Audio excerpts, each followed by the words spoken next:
Asifiwe Mungu leo kwa miujiza yo.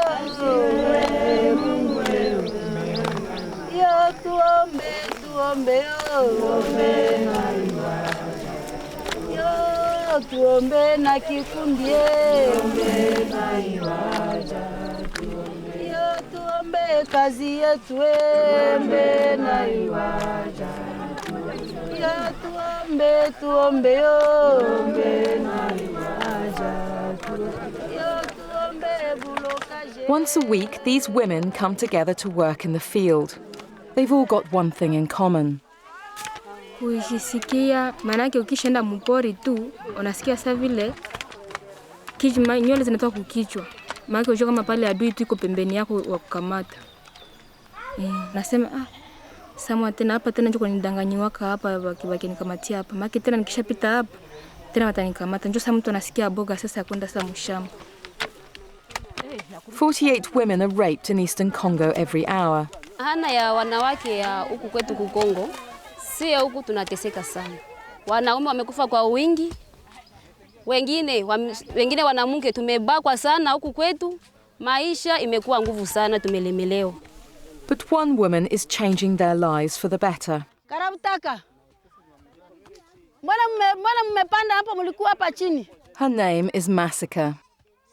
Tubuvundike tu na tumebulimalima bandugu tusiwache. Kimeona kama si wa mama, Mungu alitupatia kitu kimoja kinye tunaona kinatafutiwa na kila mtu. Sasa kafika Mkongo, anaacha ya vita, anakuwa mbia kupie. Na kwenye watenda pie hapa toka kule kama hawakubaka. Na njoo nasema kasi wanamke. Tumekuwa maarme de guerre Mkongo. She's helped over 6,000 women, giving them psychological support and economic independence so they can start rebuilding their lives. Kufika sasa njoo bakatuadresi. Sasa tuko naeleza bakatuadresi twende kwa Mama Maska, njoo mwana usikaka na mama benyewe ashakuwa viole. Kiliacha nenda kukikundi Mama Maska. Juu ule mzazi ni mzazi mzuri sana. Akikuwa na tutupia hinguo ya kuvala hijipe ya kuvala tu. Na kama wanafika sasa hatua ya kwanza lima hivi kwa wenye walikuwa hawalimake. Lakini juu ya maisha na kuona gisi bashaka zarauliwa na kukataliwa. Ndio maana wanaona wasikose kupitia shamba tutapata maisha bora. Massacre rents a field with money she receives from occasional donations or from brewing local beer. This field was uncultivated because of its difficult location, and she's rented it for a year. Ingekuwa heri kama wanapata maisha sasa hivi walikuwa kama zamani. Na wabazi furahia kulima juu zamani walikuwa hawalimake. Huko walikuwa na wanao walikuwa wa commerçant. Huko walikuwa na wanao walikuwa watu waseme wa boucher. Mestangu sasa hivi wao ni wajane. Wengine wanaachiliwa, wanafukuziwa. Njoo ameona basi kumbe tujiunge pamoja. Labda kupitia shamba tutapata kitu kimwa kinye tutafuta. Massacre herself never worked in a field before she was raped. Her husband was a wealthy shopkeeper, commuting to Dubai. They lived in a town and had a nice house and a car. Niliishi maisha mzuri, maisha raha, maisha ya unyumba. Baadaye nikapata magumu. Tukaingiliwa na wajambazi. Pakawa bwanangu. Akanitendea kitendo ya ubakaji. Na watoto wangu wawili. They were ostracized and came to this community. Massacre set up home here and takes in women and children survivors of rape and violence. Nikasema na mimi hivi nimepona. Nitafanyia wenzangu wa mama kama vile na mimi wengine walinifanyizia. Na ndio maana nilitoa hii nyumba. Since then, she's built up a network of volunteers who tell her of attacks on villages and bring survivors to her. Na kazi yangu ni kupokea wamama waliobakwa kimashauri na kuwasindikiza kwa hospitali na kuchunga watoto wa yatima walioacha na mama zao wakati wa vita na wakati wa ubakaji na watoto waliozaliwa mkitendo cha ubakaji. Today there's a new arrival. Bushashira is 17 years old. Naweza umia kimoyo lakini itakufaa tu mwisho utafute kumrudisha mahali yake ya zamani kupitia mashauri. Ndio maana sisikia yake maumivu ya sana. Kwa leo naona ka umwani msaidie sababu nikaendelea kusikia maumivu. Mimi niko mama yake ya wote, niko mama yako.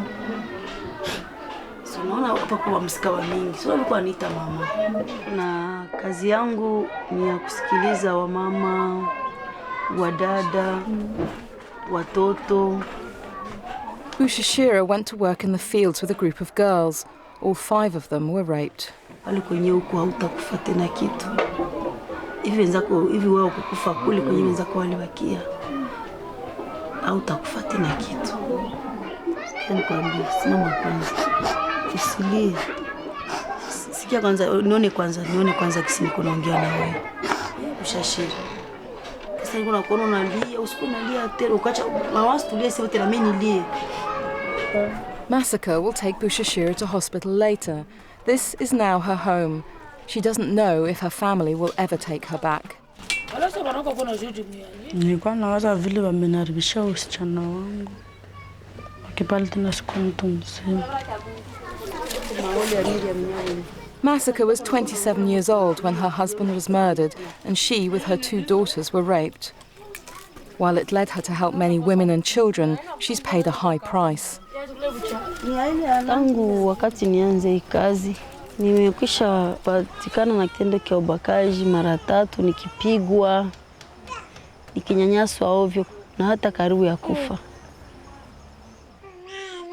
Kwa nyuma wakati nilikuwa natoka kule kwa plateau, wakanipiga kwa soda. Na niko na wavictime kisha wakanibaka. Sasa walikuwa wananibaka kwanza tu. Moya akanichungulia tu akasema mimi siwezi lala na mwanamke. Kinyumba tu kenye hakina shamba. Akanitia akakuwa anakamata mguu.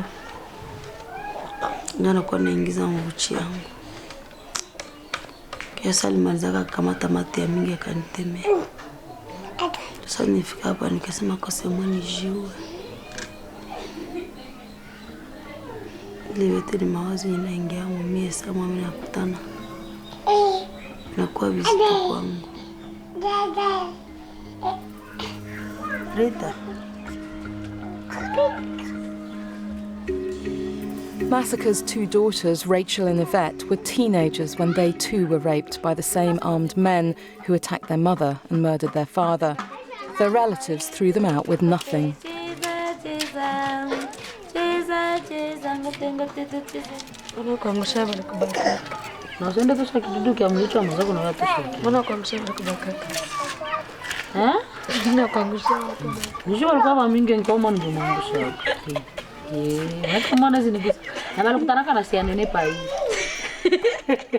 Over the last decade, they've seen many new arrivals like Bushashira come to their home.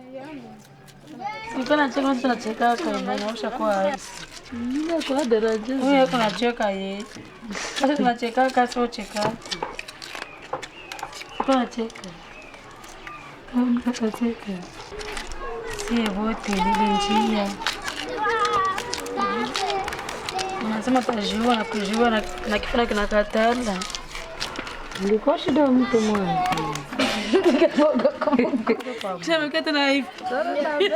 It's only a few days since Bushashira was raped. She doesn't even know if her friend, kidnapped by the rapists, is still alive.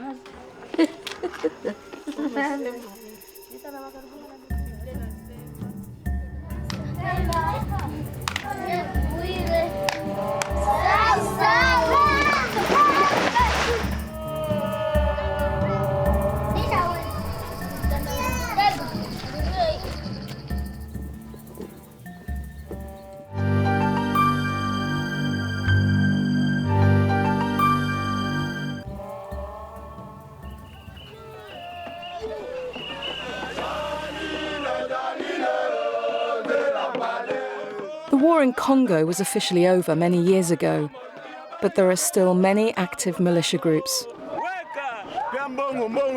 The danger for women is ever present.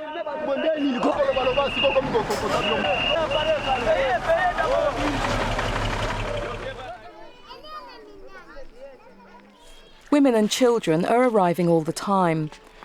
At the moment, there are 18 children and babies here. Some have been rejected because they're born from rape. Others are orphans. It's Rachel's job to look after them. Okay. Maisha yangu nilikuwa nadhani nikisoma, ndasoma. Nikishasoma mimi nafuata droit. Ndio ilikuwa ka objectif yangu. Mimi sasa vile nifikia ka vile vyote vikikufa. Soon after the rape, she discovered she was pregnant. She gave birth to a boy and called him Stevie. Yangu futu kwangu jumla na make kizazi ketu nikia kubakiwa tu mamangu kubakiwa juu yangu tena na mimi kubakiwa juu Steve. Natoka ndani mwangu mimi niko naona hakuna. She'd found out that, like Stevie, she too was a product of rape. Her mother, Massacre, had been abused by a teacher at school and become pregnant. She was 15, the exact same age of Rachel when she was raped. Stevie has become the focus of all that's happened to her. When nilifika mwanzo nilikuwa nasema mimi nataka niue Steve kisha niende nikuwe soda. Simupendake kabisa. Watoto viko na mama mnyumba na papa, mimi na wangu. Na mimi wangu hana wa kuita papa, ndio nasikia. Uzani naningia sana moro, nasema sama na mimi kama nimeko mfua yangu bie. Na mimi kana niko na watoto wangu. Wala kama nyuma ta Steve nishatia, wengine hata watoto wawili, mimi nikishakumbuka vile. Ndio namnachukia Steve.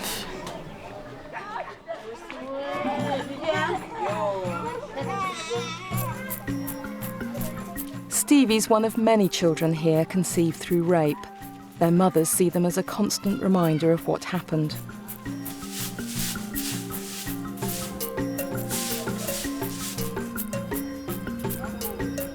Many raped women are rejected by their families and lose access to land to grow crops. One way to earn money is by carrying other people's produce to market. It's back-breaking work.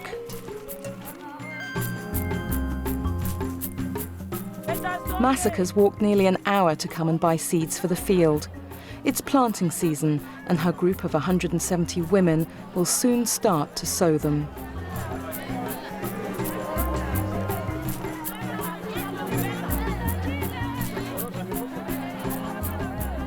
Nitawapatia moyo na kuwapongeza.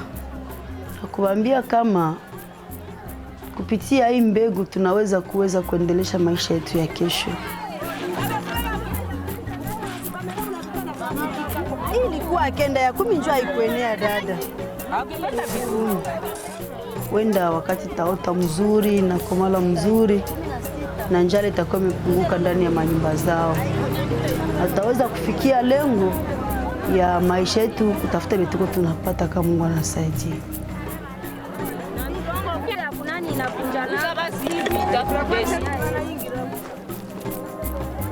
Tumetika siku 2 sasa 50.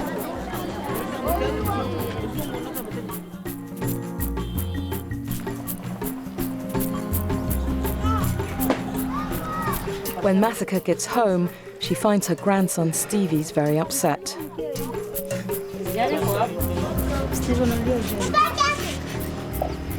Steve ametoka kwa masomo. Inawezekana bateri ilikosekana mnyumba wakaanza asikia kugusa kwa bateri.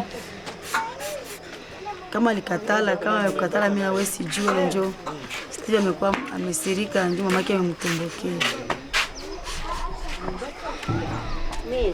Amwambia kama ipatikane watampiga ndio ameogopa ndio kwa kugusa kwa. Ndio akakuwa tuna kadosie. Hata kama haikuwa alifaa kosa mtara wanampiga sana. Kampiga tena hata anamfaa hivi mkono katika.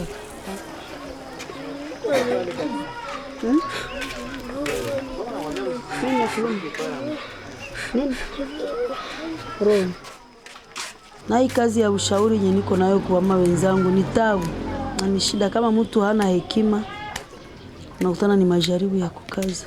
Na kama huna experience ya maisha. Kuongoza kundi nyiko watu wapata hivi mko wanaume, mko wanamke, mko watoto nakutana ni majaribu. Watu niko najitoa kuwachunga wale wayatima. Sina kunigaramia. Nakutana ni mateso tu. kiakili mimi najikutanaka kwa sawa, nakutanaka mimi naambia Mungu aniue akosi ndio ndapumzika. Tena sasa mimi naona watoto nikishasema nimekufa.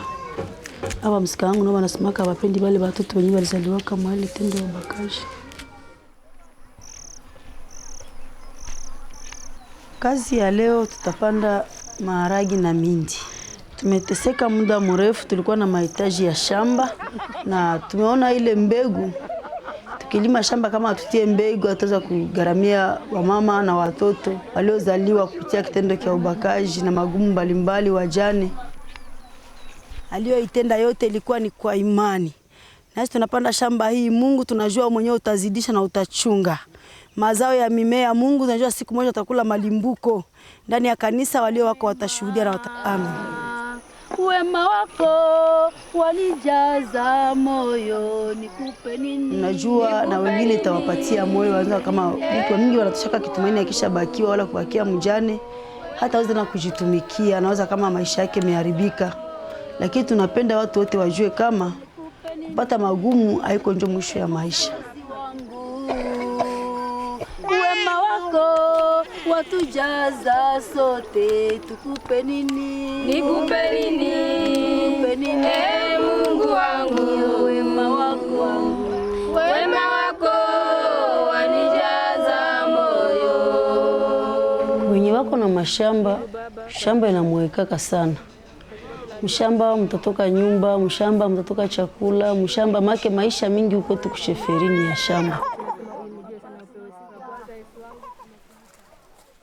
Land is vital here. A field is also seen as a heritage. Without it, the children of rape, especially boys like Stevie, have no status. They don't know their fathers and so have no land and no inheritance. They're seen as worthless.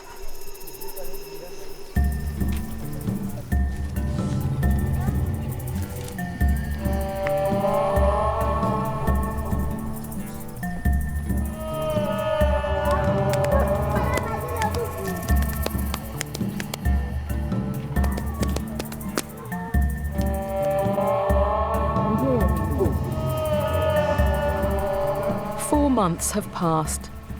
The beans and corn are ready for harvesting.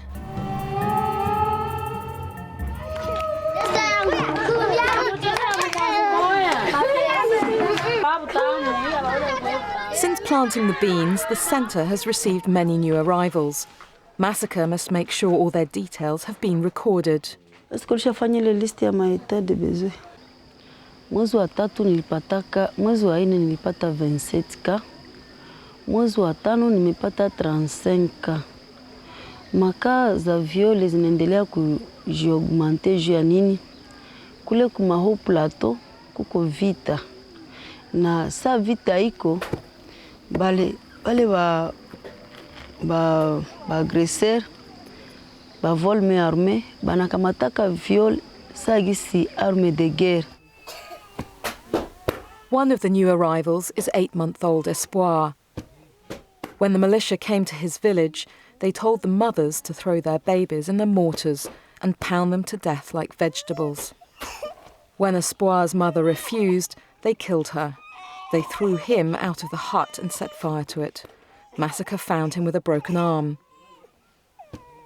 That was 2 months ago. He's still not well, so Massacre takes him to hospital.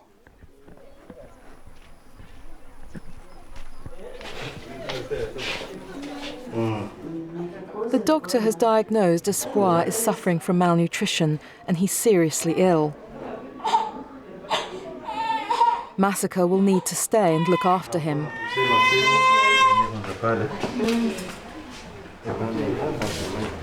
Gisi nilichunga wengine watoto nilizala ninafanya ni mchungi. Sababu kama nina mchunga tofauti na mchunga kontrole ya wengine, ila atasema akose haiko nje mama mwana nizala. Kuko wakati nilikuwa nakuwa desi. Naona ninachokea bure. Sasa ndio tena mtoto anataka kufa wala kwenye mimi nakutana kasa vile mama iti nakutana mtoto hana mama. Niko napenda nisove maisha ya watu, wala kusove uhai. Utaona ule mtu mnamtosha mwele maiti nasema hello kaka. With Massacre looking after Espoir in hospital, the women must harvest the beans without her.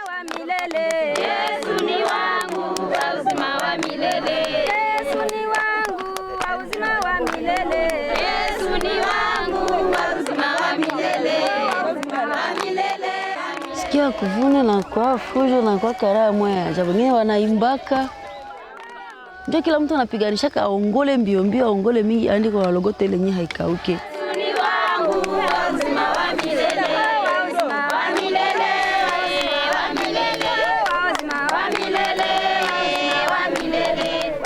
Women survivors like Mungera see Massacre's group as more than just a way of growing food.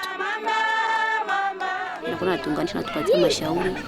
Tulikuwa napata msaada ndio kusaidia shamba tunaenda tunalima. Ile mavuno sote inatusaidia kuchunga watoto wala kulisha watoto. Na sisi tutakuwa tunakutana na vile mafikiri tena hata tena badilika sana juu utaona mwingine ile yenyewe anaishi na wanje yenyewe unaishi.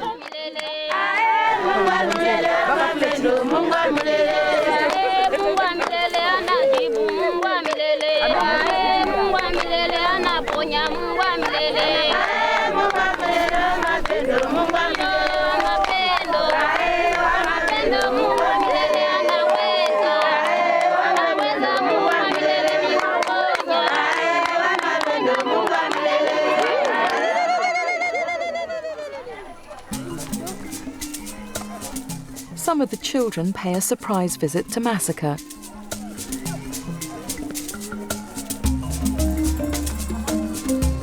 Nachunga tu wale watoto kwa kujibare tu basi. Akose tu na mimi watoto watanisaidia kama maisha kawa na komala nikishakuwa mzee.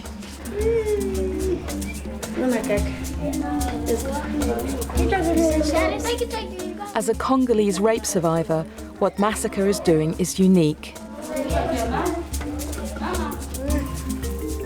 Bushashira, the new arrival in February, has been transformed. Tangia nafikia hapa, tuko wamingi yako mimi peke. Kama saa vile nilifikaka huko, haiko hivi ndio nywele zangu zilikuwaka. Nilikuwa sijui kama mimi naweza kutana mama mwiko sana, mama Masika. Juu ni mama mzuri sana. Utaona tunaisafiri tunapaswa kwa tunaikala. Iko naeleza mimi ni hivi na hivi na hivi na hivi basi tunasema basi sisi wote ni vile hakuna vya kufaa. Rachel is also more positive. Ndio mimi na maisha ishaanza kwa bia. Mimi kwangu na yeye kwangu. Jomba alikuwa ananiomba kitu hata niko na makuta sitampata. Leo anaanza niomba kitu si wote analipa kama niko na makuta mimi naposha mwezi. Mimi naona sasa maisha imebadilika mimi na mtu.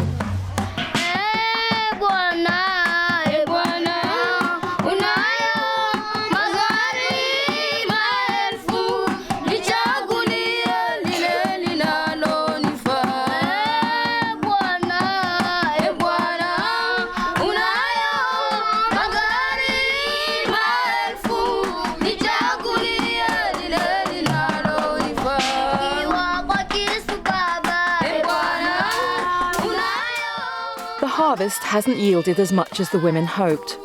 But in a few months, they'll plough the seeds back into the field, hoping the next crop can provide food and an income for everyone.